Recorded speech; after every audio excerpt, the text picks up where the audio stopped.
Ito yung tinatawag ko na cable hammer curl.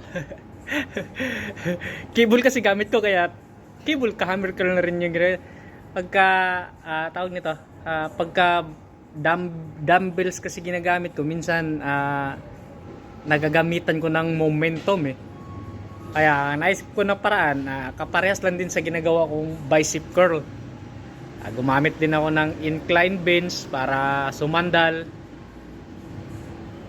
para magiging relax yung lower body ko, o sa madaling sabi yung katawan ko magiging relax.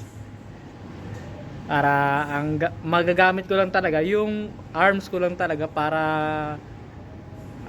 hatakin yung ano ba tawag yan, yung plates.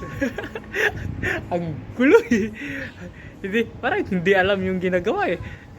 Kasi hirap talaga pag hindi tayo tawag nito, magaling na speaker. Panggulo lang sa atin. Yan pa rin yung ginagamit kong technique, time under tension technique pa rin. Tapos pinipilit ko talaga kahit half repetition na lang ng bandang dulo.